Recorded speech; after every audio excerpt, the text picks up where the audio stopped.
বন্ধুরা, বাংলাদেশ পুলিশে আবারও এটি একটি একেবারেই নতুন নিয়োগ বিজ্ঞপ্তি প্রকাশিত হয়েছে। বন্ধুরা, আজকের এই নিয়োগ বিজ্ঞপ্তিটি হচ্ছে বাংলাদেশ সরকার এই পুলিশের কারা অধিদপ্তরের আওতায় এই নিয়োগ বিজ্ঞপ্তিটি প্রকাশিত হয়েছে। অর্থাৎ আপনারা বলতে পারেন যে জেল রক্ষী হিসাবে যারা যে পুলিশগুলো রয়েছে সেই পদেই কিন্তু আজকের এই নিয়োগ বিজ্ঞপ্তিটি প্রকাশিত হয়েছে। সো আজকের এই নিয়োগ বিজ্ঞপ্তিটির একটি বিশেষ আপনাদের সুবিধা আছে। সুবিধাটি হচ্ছে আপনারা এসএসসি পাশেই বাংলাদেশের সকল জেলা থেকেই ছেলে এবং মেয়ে আবেদন করতে পারবেন। সো এই নিয়োগ বিজ্ঞপ্তিটি আপনাদের অনেক একটি গুরুত্বপূর্ণ নিয়োগ বিজ্ঞপ্তি, কেননা এইচএসসি পাশেই আপনারা আবেদন করতে পারবেন। সো আজকের এই ভিডিওতে আমি দেখানোর চেষ্টা করব এই যে এই নিয়োগ বিজ্ঞপ্তিটি রয়েছে, এই বিজ্ঞপ্তিতে আবেদনের জন্য কি কি শিক্ষাগত যোগ্যতা প্রয়োজন হবে এবং শারীরিক যোগ্যতা কি প্রয়োজন হবে, এছাড়াও বৈবাহিক অবস্থা কি প্রয়োজন হবে ইত্যাদি বিষয়সহ আজকের এই ভিডিওতে আমি বিস্তারিত আলোচনা করে জানিয়ে দেব। সো আশা করি ভিডিওটি সম্পূর্ণ দেখবেন, কেননা এই নিয়োগ বিজ্ঞপ্তিটি কিন্তু অনলাইনে কোনো আবেদন নয়, এটি সরাসরি এসএমএস এর মাধ্যমে আবেদন করতে হবে। সো এই এসএমএস এর মাধ্যমে আবেদন করতে কিন্তু অনেকেই হয়তো বা বিভিন্ন কনফিউশন অর্থাৎ অনেক ভুল ভ্রান্তিতে পড়ে যাবেন। তো আজকের ভিডিওতে আমি এটাও দেখাবো যে কিভাবে এসএমএস এর মাধ্যমে আপনারা এই আবেদনটি সুষ্ঠুভাবে আবেদন করবেন। তো এই বিষয়টি দেখতে হলে অবশ্যই ভিডিওটি শেষ পর্যন্ত দেখবেন। আর ভিডিওটি শুরু করার আগে আপনাদের কাছে একটি রিকোয়েস্ট থাকবে, আপনি যদি এই চ্যানেলে নতুন দর্শক হয়ে থাকেন তাহলে অবশ্যই চ্যানেলটি সাবস্ক্রাইব করবেন এবং পাশে থাকা বেল আইকনটি ক্লিক করে অল নোটিফিকেশনটি অন করে রাখবেন, যাতে করে পরবর্তীতে কোনো নতুন সার্কুলার হলে সবার আগে আপনার কাছে নোটিফিকেশন চলে যায় এবং সবার আগে আপনি দেখতে পারেন। সর্বপ্রথম যে বিষয়টি আমরা দেখব, শিক্ষাগত যোগ্যতা প্রার্থীদের এসএসসি অথবা সমমানের পরীক্ষায় উত্তীর্ণ, অর্থাৎ আপনি এসএসসি পাস করলেই আবেদন করতে পারবেন। এছাড়াও বেতন স্কেল এখানে দেওয়া রয়েছে, এইটুকু আপনারা দেখে নেবেন। এছাড়াও বয়সের যে বিষয়টি, বয়স হচ্ছে মুক্তিযোদ্ধা অথবা শহীদ মুক্তিযোদ্ধার সন্তান ব্যতীত অন্য সকল কোটার প্রার্থীদের ক্ষেত্রে বয়স সর্বোচ্চ 18 থেকে 21 বছর পর্যন্ত হলে আবেদন করতে পারবেন। এবং আপনি যদি শুধুমাত্র মুক্তিযোদ্ধা শহীদ মুক্তিযোদ্ধার সন্তানদের ক্ষেত্রে তারিখের বয়স সীমার ক্ষেত্রে 18 থেকে 32 বছর পর্যন্ত শিথিলযোগ্য হবে। তবে এসএসসি ও সমমানের সার্টিফিকেট অনুযায়ী কিন্তু আপনার এই বয়সটি নির্ধারণ করা হবে। সো বয়সের ক্ষেত্রে কোনো এফিডেভিট গ্রহণযোগ্য হবে না। এবং এখানে আরেকটি বিষয় রয়েছে যে শারীরিক যোগ্যতা, এখানে পুরুষ প্রার্থীদের ক্ষেত্রে উচ্চতা হচ্ছে 1.67 মিটার এবং বুকের মাপ দেওয়া রয়েছে এবং ওজন হবে 52 কেজি। মহিলাদের ক্ষেত্রে উচ্চতা হচ্ছে 1.57 মিটার, বুকের মাপ 76.81 সেন্টিমিটার এবং ওজন হচ্ছে 45 কেজি। ঠিক আছে। সো এক্ষেত্রে বৈবাহিক অবস্থা প্রার্থীদেরকে অবশ্যই অবিবাহিত হতে হবে এবং তালাকপ্রাপ্ত হওয়া যাবে না, আর এসব তালাকপ্রাপ্ত হলে আবেদন করতে পারবেন না। তো জেলা কোটাসমূহ এখানে দেখুন দেওয়া রয়েছে, কারারক্ষীর ক্ষেত্রে ময়মনসিংহ, নেত্রকোনা এসব এখানে দেওয়া রয়েছে, এগুলো জেলার থেকেই আপনারা আবেদন করতে পারবেন। তো এই বিষয়টি আপনারা একটু দেখে নেবেন। তো ভর্তির তারিখ ওই এসএমএস এর মাধ্যমে জানিয়ে দেওয়া হবে। ঠিক আছে।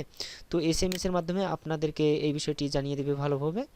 এছাড়াও তো এখানে শারীরিক মাপ ও পরীক্ষায় অংশগ্রহণকালে প্রার্থীকে নিম্নবর্ণিত কাগজপত্রাদি সঙ্গে নিতে হবে।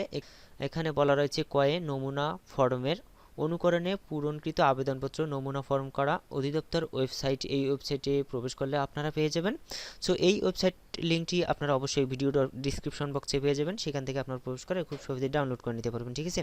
তো এরপর শিক্ষাগত যোগ্যতার সনদপত্র অথবা সাময়িক সনদপত্রের মূল কপি, সর্বশেষ শিক্ষা প্রতিষ্ঠানের প্রধান কর্তৃক প্রদত্ত চারিত্রিক সনদপত্র প্রশংসাপত্রের মূল কপি, এছাড়াও জেলা স্থায়ী বাসিন্দা অর্থাৎ আপনার চেয়ারম্যান কর্তৃক যে নাগরিকত্ব সনদ অথবা জাতীয়তা সনদ যেটাকে বলে সেই সনদটি, এছাড়াও প্রার্থী জাতীয় পত্রের মূল কপি, যদি প্রার্থীর জাতীয় পরিচয়পত্র না থাকে সেক্ষেত্রে পিতামাতার জাতীয় পরিচয়পত্রের মূল কপি অবশ্যই সঙ্গে দিতে হবে।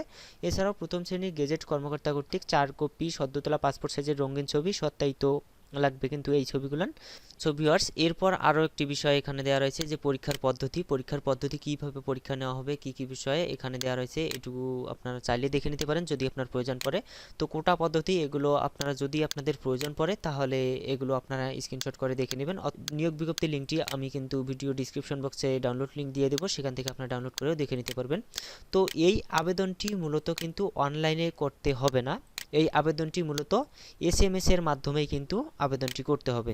তো এসএমএস আপনি কিভাবে করবেন, এসএমএস এর মাধ্যমে আবেদনের যে পদ্ধতি, এই পদ্ধতিটি এখানে দেওয়া রয়েছে। সর্বপ্রথম হচ্ছে কারারক্ষী অথবা মহিলা কারারক্ষী পদে ভর্তি ইচ্ছুক ও পুরুষ মহিলা প্রার্থীদেরকে টেলিটক প্রিপেড মোবাইল নম্বরের মাধ্যমে। এখন আপনারা কি করবেন, আমি একটু প্র্যাকটিক্যালি আপনাদের দেখিয়ে দিচ্ছি, তাহলে আপনার অনেক সুবিধা হবে সাধারণ প্রার্থীদের ক্ষেত্রে। সো এসএমএস করার সময় আপনি এসএমএস বক্সে গিয়ে লিখবেন, এখানে দেওয়া রয়েছে বিডিজে লিখলেন, তারপর ধরুন আপনার বোর্ড হচ্ছে ঢাকা, তো এখানে ঢাকা বোর্ড ডিএইচএ, ঢাকা বোর্ডের সংক্ষিপ্ত রূপ এখানে ডিএইচএ। এখানে দেখুন বিজ্ঞপ্তিতে দেয়া আছে, কিন্তু আপনারা এইটুকু দেখে নেবেন, এখানে ভালোভাবেই দেওয়া আছে যে ঢাকা বোর্ডের সংক্ষিপ্ত রূপ এখানে দেওয়া রয়েছে ডিএইচএ। আর আপনাদের যদি অন্য কোনো বোর্ড হয়ে থাকে যেমন রাজশাহী, এক্ষেত্রে এখানে সংক্ষিপ্ত রূপ দেওয়া রয়েছে।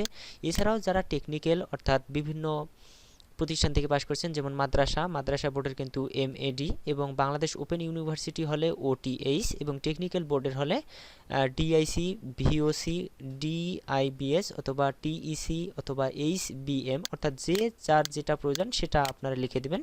সো এরপর আপনি আপনার রোল নাম্বার, এসএসসি রোল নাম্বারটি এখানে লিখে দিবেন, তারপর কত সালে পাস করেছেন সেই সালটি এখানে লিখে দিবেন, তারপর আপনার এই যে এখানে 40 অর্থাৎ এটি হচ্ছে আপনার ডিস্ট্রিক্ট কোড, আপনি কোন ডিস্ট্রিক্টে বসবাস করছেন সেই ডিস্ট্রিক্টের কোড কত। তো এই ডিস্ট্রিক্টের কোডগুলো আপনি কিভাবে জানবেন, অনেকের হয়তো বা না জানা রয়েছে। তো এখানে দেখুন বিজ্ঞপ্তিতে সেই ডিস্ট্রিক্ট কোডগুলো দেওয়া রয়েছে। আপনি যদি ঢাকা ডিস্ট্রিক্টের মধ্যে হয়ে থাকেন তাহলে এখানে দেখুন ঢাকা ডিস্ট্রিক্ট, এখানে 40 কোড নাম্বার 40 দেওয়া রয়েছে। এছাড়াও এদিকে আরও দেখুন যেমন রংপুরে দেওয়া রয়েছে 06, লালমনিরহাট 05, কুড়িগ্রাম 07, এরকম যে যাদের যে কোড রয়েছে সেই কোডটি আপনারা লিখে দেবেন। এই কোডটি কিন্তু কেউ ভুল করবে না, ঠিক আছে।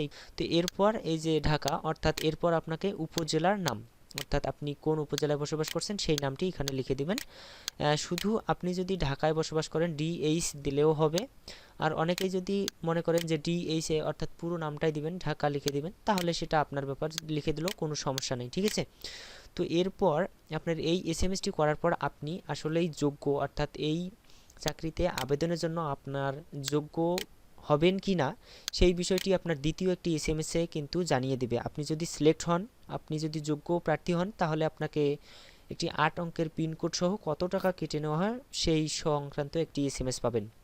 তো সেই এসএমএসটি পেলে আপনি আবার যে দ্বিতীয় এসএমএসটি করবেন, দ্বিতীয় এসএমএসটি হচ্ছে আপনার মেন, এই এসএমএসটি পাঠালে আপনার আবেদন কিন্তু এন্ট্রি হয়ে যাবে, ঠিক আছে।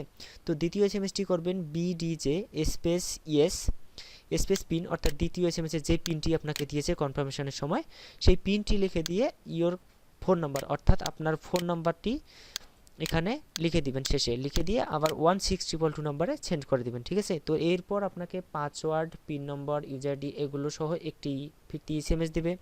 সেই এসএমএসটি কিন্তু অবশ্যই আপনি রেখে দিবেন, ঠিক আছে। সেই পাসওয়ার্ড, ইউজার আইডি এগুলো কিন্তু পরবর্তীতে অনেক প্রয়োজন পড়বে আপনার। এসএমএস করার সময় কোথাও যদি ভুল করে থাকেন, অনেকে কিন্তু ভুল করতে পারেন, এটাই স্বাভাবিক। তো ভুল যদি করে থাকেন তাহলে এই যে এখানে দেখুন হেল্প, অর্থাৎ হেল্প নেওয়ার জন্য এখানে একটি এসএমএস দেওয়া রয়েছে। যদি আপনার কোনো ভুল হয়ে থাকে তাহলে এই এসএমএসটি দেখে নেবেন, দেখে আপনি সেইভাবেই হেল্প সেন্টারে যোগাযোগ করবেন। সো বন্ধুরা, এই ছিল আমার আজকের ভিডিওতে। আশা করি ভিডিওটি আপনারা বুঝে গেছেন। আমি যথেষ্ট চেষ্টা করেছি আপনাদেরকে সম্পূর্ণ ভালোভাবে বুঝিয়ে দেওয়ার, আর কোথাও না বুঝে থাকলে অবশ্যই কিন্তু কমেন্ট করে জানাতে ভুলবেন না। আর ভিডিও শেষে আপনাদের কাছে আর একটি রিকোয়েস্ট থাকবে, আপনি যদি ভিডিওটি দেখে উপকৃত হয়ে থাকেন তাহলে অবশ্যই ভিডিওতে একটি লাইক দিতে ভুলবেন না, আর আপনার মতামত অবশ্যই কমেন্ট করে জানাবেন। আর আপনি যদি এই চ্যানেলে এখনও নতুন দর্শক হয়ে থাকেন এবং চ্যানেলটি যদি এখনও সাবস্ক্রাইব না করে থাকেন তাহলে অবশ্যই চ্যানেলটি সাবস্ক্রাইব করবেন এবং পাশে থাকা বেল আইকনটি ক্লিক করে অল নোটিফিকেশনটি অন করে রাখবেন, যাতে করে পরবর্তীতে কোনো নতুন নিয়োগ বিজ্ঞপ্তি প্রকাশিত হলে সবার আগে আপনার কাছে নোটিফিকেশন চলে যায় এবং সবার আগে আপনি দেখতে পারেন। সো ভিউয়ার্স, সবাই ভালো থাকবেন, সুস্থ থাকবেন, আবারও দেখা হবে পরবর্তী কোনো নিয়োগ বিজ্ঞপ্তি নিয়ে। ধন্যবাদ সবাইকে।